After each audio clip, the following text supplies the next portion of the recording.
Wala ng lusot kapag ang NBI nagsabi na itong set of fingerprints ng isang pangalan at itong set of fingerprints ng iba pang pangalan ay magkapareho. Kumusta po mga ka-viral? Welcome back sa aking YouTube channel. Update ulit tayo sa kaso ni Mayor Alice Goo o Go Huaping. Mayor Alice Goo o Go Huaping sa totoong buhay ay nagtatago na ngayon o nasa labas na ng bansa. Ito'y pagkatapos na lumabas ang resulta ng fingerprint test na isinagawa ng NBI sa fingerprint ni Mayor Alice Goo at sa fingerprint ni Go Huaping na nahalungkat kamakailan lang ni Senator Win Gatchalian sa Bureau of Immigration at ito'y 100% na nag-match. Kaya naman, ayon kay Senator Risa Hontiveros ay pinakamatibay di umano itong ebidensya na iisang tao lang si Go Huaping at Mayor Alice Goo. Kasunod ng findings ng NBI, nananawagan si Senator Hontiveros at Win Gatchalian sa Office of the Solicitors General na agad nang ihain ang quo warranto case laban kay Mayor Alice Goo para matanggal na ito sa pagka-mayor. Inaasahan ang susunod na mga hearing sa kasong ito at isa pang tututukan ay ang mabigyang linaw ang misteryo sa nadiskubre sa isa pang Alice Real Goo. Ayon pa kay Senator Hontiveros ay pag-aaralan pa ng committee kung iimbitahan sa susunod na pagdinig ang mga personalidad na kasama ni Mayor Alice Goo na inilabas ni Hontiveros. Kabilang na nasa larawan ang dating Pangulong Duterte at dating Bureau of Corrections Chief Nicanor Faeldon. Habang ibubunyag din di umano ang koneksyon ng Pogo sa isa pang malaking kontrobersiya na naimbestigahan na noon sa Senado. Samantala, posibleng imbestigahan din ng Senado ang sinalakay kagabi ng Presidential Anti-Organized Crime Commission o PAOC na 5 villas sa Pampanga kung saan di umano nagtatago ang ilang dayuhan na nakatakas sa Pogo Hub sa Bamban, Tarlac at Porac, Pampanga. Tingin ni Senator Risa Hontiveros ay isang grupo lang ang nagpapatakbo ng mga Pogo Hub. Aniya, palipat-lipat lang ang mga nakakatakas na foreign nationals. Kaya naman, sa mga nagsisilabas ng ebidensya ngayon ay unti-unting lumiliit ang mundo ni Mayor Alice Goo o Go Huaping, ang Chinese national na pumasok sa bansa noong 2003. Kumuha ng late birth certificate sa katauhan ni Alice Real Goo at nagpatakbo sa iligal na Pogo Hub at pinoproteksyonan ng mga matataas na opisyal noon. Kaduda-duda ang kinaroroonan ngayon ni Mayor Alice Goo dahil hindi ito sumipot sa nagdaang pagdinig.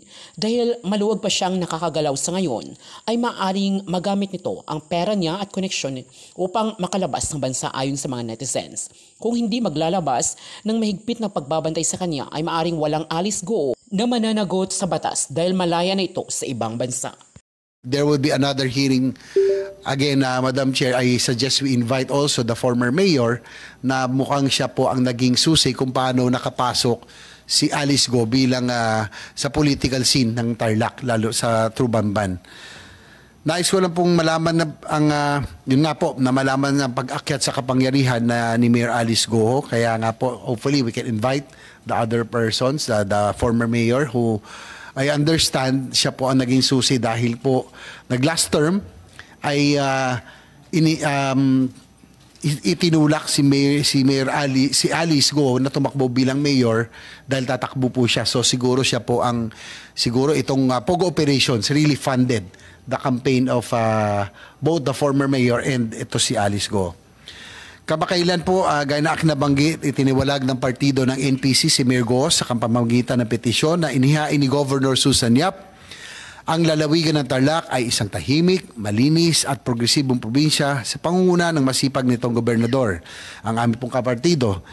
Ang illegal na Pogo operation sa bayan ng Bamban ay nakakasira hindi lamang sa imaheng ito kundi pati na rin sa mapayapang pamumuhay ng mga mamamayan sa probinsya ng Tarlac.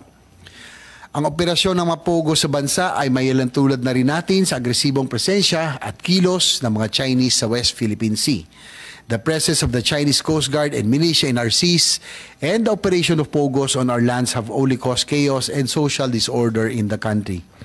These are failed attempts to tamper with the Filipino courage and spirit, but undeniably have already adversely affected our communities and fellow citizens. The committee has uncovered and discovered not just the material facts and information to prove the involvement of Mayor Goo, but also the compelling and disturbing reasons that call for the government's policy shift on Pogo operations.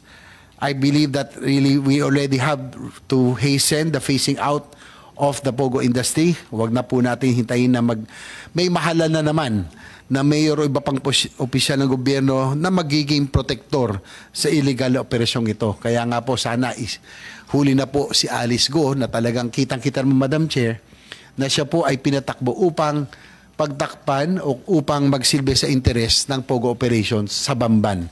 Kita natin sa buong Tarlac, wala hong POGO operations except in the municipality of Bamban. Muli, maraming salamat, Madam Chair. Maraming salamat, Sen. JV. And Comsec, per yung hiling ni Sen. JV, imbitahin nga natin sa susunod na pagdinig yung dating mayor ng Bamban. And then, paumanin, hindi ko kaagad nakita at na-acknowledge yung presensya ni Sen. Lito. Sen. Lito, gusto nyo po bang mag-opening statement din? Hindi na po ako. Magandang umaga po sa inyo lahat at sa mga kasamahan ko. Sa Board of Investments, andito po si Yusek Rodolfo. Sir, if you could take these questions po. May ipa-flash po kaming ulit yung SIRV ni Guo Huaping at saka yung Board of Investments letter sa Bureau of Immigration dated 4th June 2024. Familiar po ba kayo sa mga dokumentong ito at pwede nyo po bang ipaliwanag yung konteksto ng mga dokumentong ito, Yusek? Forgive me, Yusek Rodolfo. I missed something important.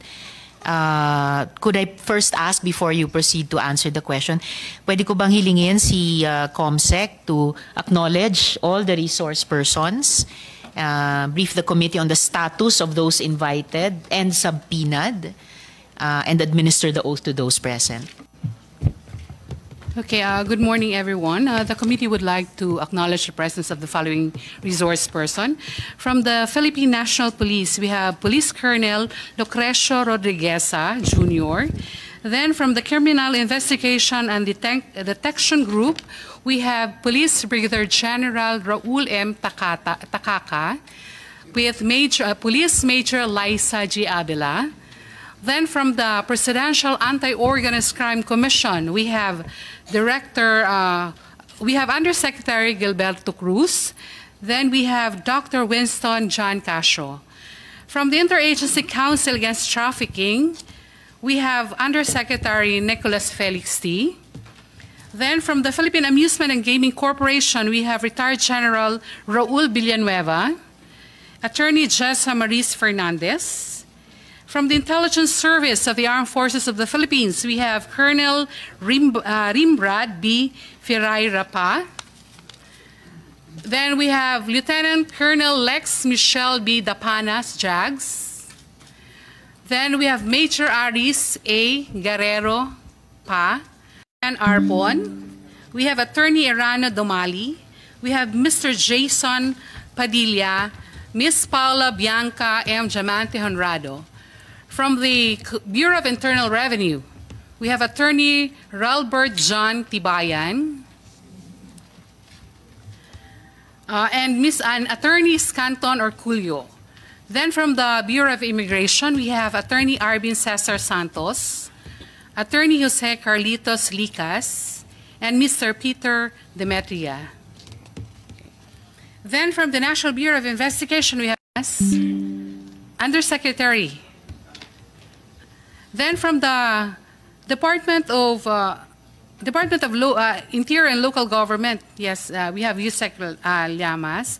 Then from the then we have Mayor Jaime Capil of the municipality of Porac, province of Tarlac, together with Engineer Glenn Lansangan.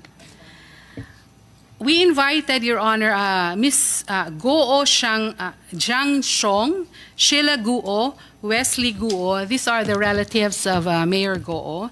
But the lawyer of the Guo acknowledged our letter, but they just reply that, the lawyer replied that he is not representing the other members of the family. Then the lawyer replied that he's not representing the members of the family? Yes. The other members? Yes. But, this is the lawyer of Alice Guo? Yes. So why is he even writing the committee about them? At ano po yung grounds ni Alice Guo for not attending the hearing? Well, sa kanyang sulat, Comsec? Yes. And I read, this is the letter of explanation of Mayor Go. On 21 June 2024, I received an invitation to a public hearing dated 20 June 2024 from this honorable committee, inviting my presence as a resource person to the aforesaid public hearing scheduled on 26 June 2024 at 10 o'clock in the morning. Regrettably, I would like to most respectfully inform this honorable committee that I cannot attend and participate in the said hearing because I personally believe that I am not fit to appear as one of the resource person to the said inquiry. Truth be told, my exposure to prolonged stress and high level of anxiety owing to the concerning and malicious accusation thrown against me have adversely affected and caused serious impact on my physical and mental health.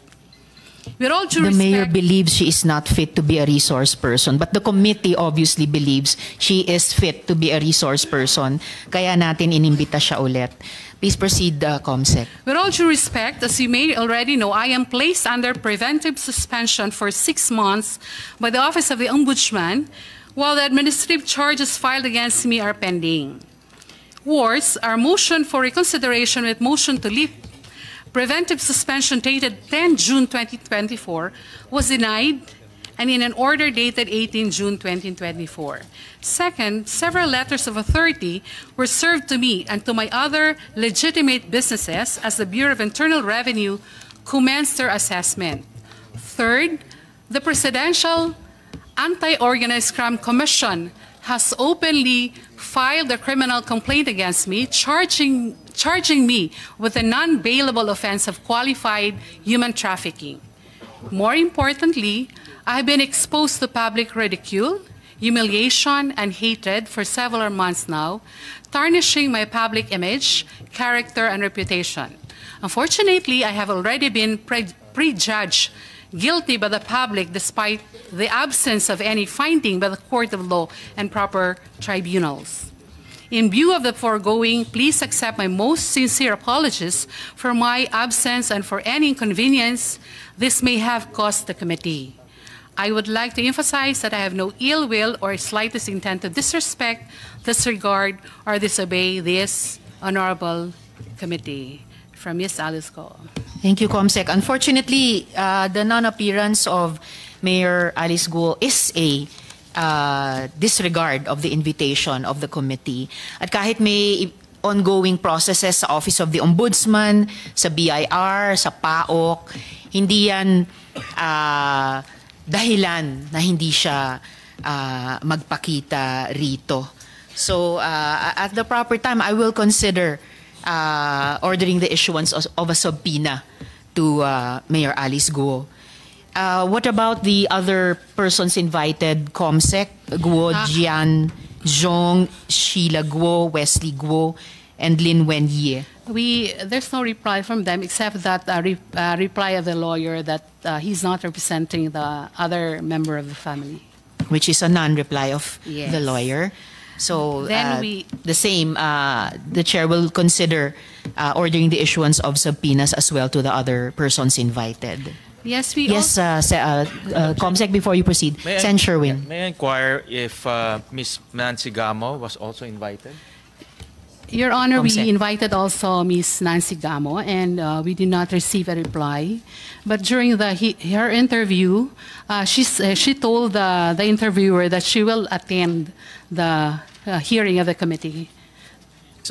Madam Chair, she is central to this hearing, considering that she is on record the accountant or the person in charge of filing documents in behalf of the Go family in the different Go related companies, and then her name also appeared in different Pogo companies. So she's very central to this investigation, and at the proper time, Madam Chair, I'll join you in your motion to subpoena these personalities.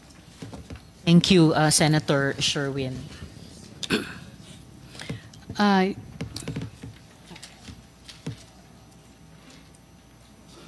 Madam Chair, there are still some resource persons here, I believe, that need to be acknowledged. Yes, so thank we know you, who they Sen. are. Grace. Just before we ask the COMSEC to do that, just to make of record that my office received a sworn statement of facts affidavit from Nancy J. Gamo. And one of the points she makes here is that, however, I was unable to attend because I opened the email containing the invitation too late. Although this was for an invitation last May 22. So the point made earlier by Senator Sherwin stands, and the chair welcomes his manifestation. Please proceed, ComSec. Your Honor, we also invited Jack Lopez Uy, but we were not able to locate his address. Then we invited Mr. Dennis Cunanan, the consultant of Advantage Management Consulting Philippines, but he just sent his lawyer, Attorney J. Floran Clerigo. Is the attorney present, ComSec? Yes, Your Honor. All right, noted. Thank you, attorney. Then from we invited Mr. John Patrick Sampson, but the address that was given to us, the address there actually, the office was already closed. Then we sent an invitation to Mr. Alberto Rodolfo de la Serna and Ms. Cassandra Ong, and we received no reply from them. Then we have with us Ms. Merly Joy Manalo Castro. Then, on our invitation for Mr. Walter Wong Long, the warden of the provincial jail of Tarlac sent us a letter of reply. Sent us a letter informing us that our request has been denied by the judge. The judge denied our invitation, our request for the appearance of Mr. Wong based on the revised rules of civil procedure. Then we actually wrote another letter to Warden Munoz requesting if we can invite Mr. Wong online. But he replied, and can I read his reply, Your Honor? Please proceed, ComSec. Inasmuch as the undersigned is eager to comply with your request, I'm afraid that doing so will have a consequence of facing charges of contempt before the court of jurisdiction. Secondly, I am not considering that I might be violating the constitutional right of the accused to self-incrimination as explicitly cited by the Honorable Judge Order dated 24 June 2024 under the revised rules of civil procedure, which is the very underlying reason for his denial of a request for a court order. The committee thanks the good judge for the reply, and we'll consult with Senate Legal kung ano yung proper possible next steps namin, fully respecting the separate and co-equal status of our different branches of government. Please proceed, ComSec. Yes, we also sent an invitation to Mr. Jonathan Mendoza, the spokesperson of Son Yuan, Ms. Nancy Jimenez Gamo. Then there's no reply from them. Then from the Lucky South 99, we invited Mr. Michael Bryce Macarenas, Ms. Stephanie Macarenas, and Mr. Rodrigo Bande, and Mr. Shantang, Mr. Jings Gu, but we did not receive any reply from them. The last hearing, the Honorable Senator Win Gatchalian reminded us about the subpoena about Ms. Jamie Lynn Cruz, Mr. Roderick Paul Pujante, and Mr. Juan Miguel Alpaz. But until now, we cannot get the address because the address stated in the articles of incorporation were all non-existent. That's all, Your Honors. Thank you, ComSec. So, in addition to the previously mentioned Alice Guo, Guo Jian Zhong, Lin Wen Ye, Sheila Guo, and Wesley Guo, all the other invited resource persons, except for Dennis Cunanan, who is represented today by his attorney, all the other invited resource persons whose offices were closed, who gave no reply, and of course also accepting Walter Wong Long because the invitation to him is already covered by the reply of the good judge.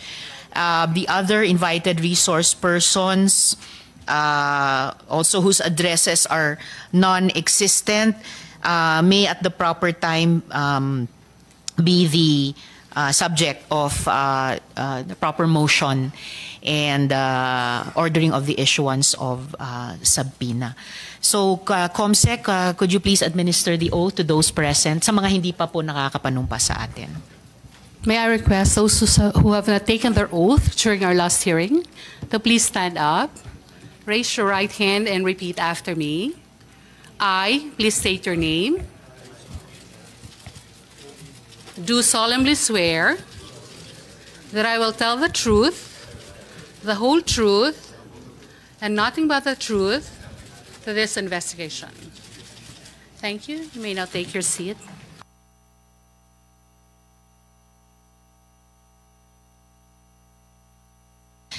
Maraming salamat, Comsec, at sa lahat ng mga resource persons. Before we go back to you, Sec Rodolfo, and our questions for the Board of Investments, just to act on this matter already, the Chair orders the issuance of subpoenas to the previously mentioned invited resource persons who did not make themselves available for the hearing today. I second the motion, Madam Chair. So moved and duly seconded. Thank you to Sen. Sherwin. So the Chair orders such, Comsec. Salamat po. So let's go on now with the Board of Investments. We'll flash again, Yusek Rodolfo, the SIRV of Guo Huaping and the BOI letter to the BI dated 4th June 2024. Familiar po ba kayo sa mga dokumentong ito at pwede nyo po bang ipaliwanag sa amin ano po yung konteksto ng mga dokumentong ito? Yes, Your Honor. Honorable Chair, honorable members of the committee, we actually received 3 requests on information related to this hearing. One is from Commissioner Norman Tansinco on a letter that he sent to our DTI Secretary Alfredo Pascual and the BOI Executive Director Bobby Fondevilla. This was dated June 3, inquiring on the complete details of the special investors resident visa application of one Guo Jian Zong. And we replied, Your Honor, June 3, same date, but was received the day after by the Bureau of Immigration, informing the Bureau of Immigration that as per our records, the said foreign national and his dependents were previous holders of SIRV issued pursuant to provisions of Book 5 of Executive Order 226, otherwise known as the Omnibus Investment Code of 1987, with the following details.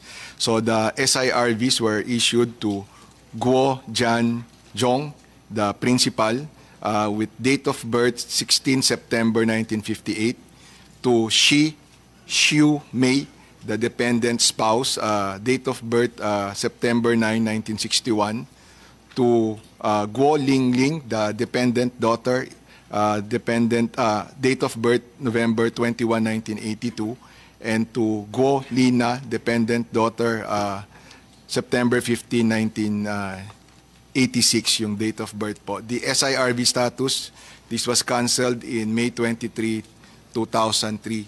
And then, so, Yusek, yung mga pangalang binanggit nyo dun sa naunang SIRV na in-issue are different from the names we see here. So, we're presuming these are different dependents, or we can say they are not the same as appear in these documents. Yung sa pangalan po, but we have no competence. We're not the competent authority to determine whether pareho silang mga katauhan po. But may I also proceed, Madam Chair, on the official request that we received from the Senate Committee on Women, Children, Family Relations, Gender and Gender Equality dated 19th June and 20th June. So on a Lin Wenyi, Chinese national, and as I mentioned, former holder of SIR. Firm is considered an eligible form of investment under the SIRB rules and regulations. The existence of the said investment was confirmed via an ocular inspection conducted by the BOI on May 22, 2002. The following documents were submitted for the revalidation of their SIRB, because this is part of the SIRB process po.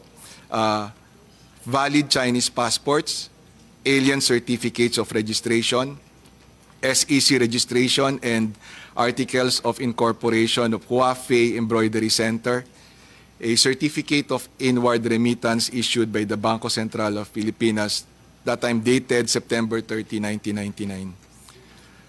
With the Philippine Retirement Authority, this was as of September 12, 2011 po.